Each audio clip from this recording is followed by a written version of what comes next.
Interested in getting tickets to a concert or sporting event? Use SeatGeek and get $20 off on your next purchase with promo code OBERSPORTS. That's OBERSPORTS, OBERSPORTS. What's going on, guys? Jacob Ober here. So, we are a couple days removed from the blowout 37-20 loss in the NFC Championship game to the 49ers, and the offseason is officially underway for the Green Bay Packers. One of the biggest questions coming into this offseason, especially after the putrid defensive performance in the NFC Championship, is whether or not to keep defensive coordinator Mike Pettine. The Packers, in my opinion, were faced with a similar decision to make a few years ago. Actually, the last time the Packers, the 2 times before that the Packers lost the 49ers. The first time they lost to them this past decade. In 2013, when Kaepernick ran for 180 yards. The Packers could have fired Dom Capers right then and there after that game because that was a horrendous display of defense. We're looking at a similar situation here. And I said in my initial reactions video that I don't think we should fire Mike Pettine. I've been kind of wrestling with that for a few days now. I've been kind of thinking it over. There's certainly a case for him to stay on board. The players all love him and respect him, and his defense really wasn't horrible this year, but you could also argue that they underachieved given the amount of talent that the Packers added in free agency this offseason.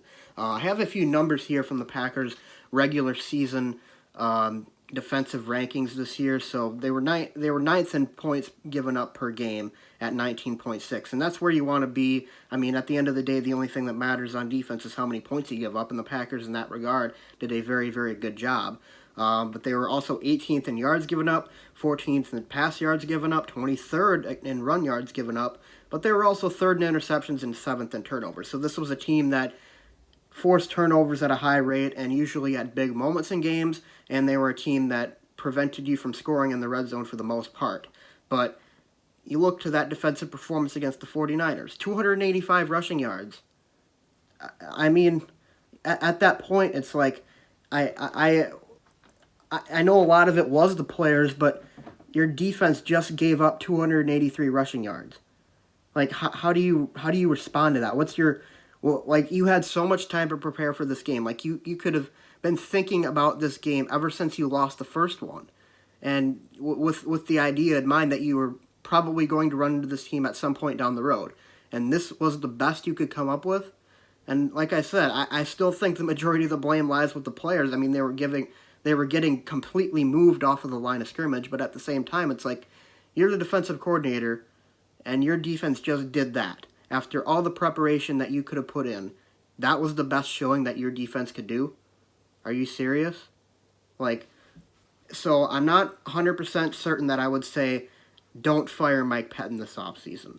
I am certainly not saying that they should fire Mike Pettine, but if they ultimately make that decision, then I might be on board with it because, after all, this isn't Matt LaFleur's guy. And the reason that he's keeping Mike Pettine around, or that he kept Mike Pettine around last year, was because the players all respected him and liked him. And, that's certainly a good reason to keep a coach on board.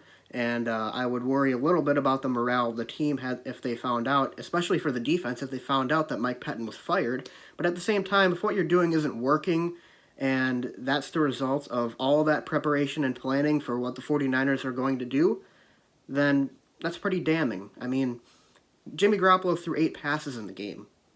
They were lining up and running the ball, and they still did that. I mean, they weren't fooling you with these runs. I mean, they were running some simple concepts. They were running guys pretty much to the outside. I mean, that's where they had the most success. They were running Mostert and Coleman got injured. Who was the other guy? They were running their receiver like Deebo Samuel out, and it was just they were using the edges, and the Packers it's like they didn't know that was coming. Like, there was a part of the blame, of course, I think, on the player effort and, the lack of talent as well. I mean, Blake Martinez, like I said in my reactions video, he was like a mile on the other end of the field when these guys were running these sweeps and everyone knew it was coming and no one was able to set the edge. But at the same time, it's like you have to be able to prepare for that, and there was just almost no adjustments made whatsoever. Like, there was just gaping holes open. There was, a clear lane. I mean, nobody was getting in the right position at all. So, while I think it's mainly the players' fault, I still think that Mike Pettine deserves a large portion of the blame here. And like I said, if the Packers end up deciding to move on from Mike Pettine, then I guess I'd be on board with it. If they decide to keep him, I might be on board with it as well.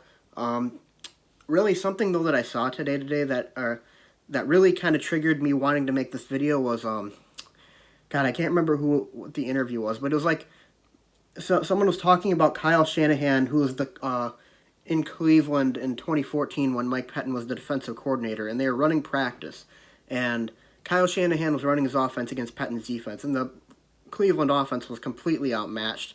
The Cleveland defense was so much better, and the defense was just kind of like they were winning practice over and over again, and they were like celebrating and stuff, and they were like it wasn't helping the offense improve in any way, shape, or form. They were just dominating them and not helping them try to get better, and with all of that, with all of that, all of those dominant wins by the Mike Pettine defense over the Kyle Shanahan offense, Kyle Shanahan got a pretty good feel for what Mike Pettine was going to do on offense, or on defense, I should say. So then he took what he had learned from there, and then this season against Mike Pettine, put it into work, and the result was what we saw. I mean, it was that, but with better players.